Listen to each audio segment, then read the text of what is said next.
A secret order from Stalin found that Russians should not take a step backwards and should rather let themselves be beaten to death, as otherwise Russia would be lost. The Bolsheviks admit their considerable losses, and indeed, the Russians would rather be beaten to death than surrender. Everywhere they put up the toughest resistance, just like last year, but this time with the most modern weapons and equipment. In Tikhovo, a Russian prisoner somehow stole a pistol and shot 3 Germans with it. One Feldwebel dead, the other 2 seriously injured. They cut him down with a bayonet.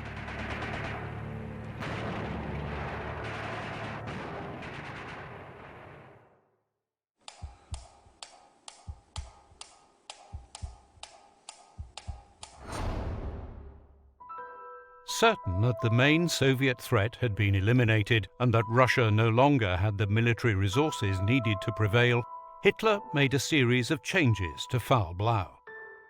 In Führer Directive No. 45, he announced, "In a campaign lasting little more than 3 weeks, the broad objectives I had set for the southern wing of the Eastern Front were essentially achieved.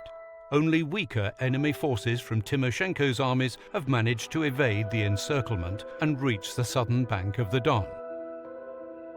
Stalingrad, once a secondary target, was now given the same priority as the campaign's main objective, the seizure of the Soviet oil fields. To achieve this, Army Group South was split into 2 smaller army groups, A and B. Army Group A was tasked with securing the original goal of capturing the Soviet oil fields in the Caucasus, whilst Army Group B, led by General Maximilian von Weichs, would attack towards the Volga, where it would smash the enemy force concentrated there and then occupy the city of Stalingrad. At the same time, rapidly advancing forces were to push southeast along the Volga to Astrakhan, cutting off this vital waterway. Tasked with leading the occupation of Stalingrad were the men of the 6th Army.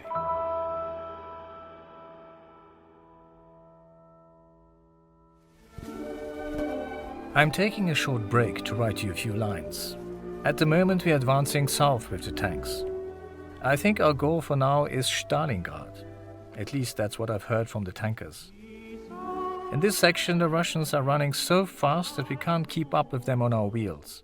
And our daily marches are certainly not short, 50 to 120 kilometers. I have now driven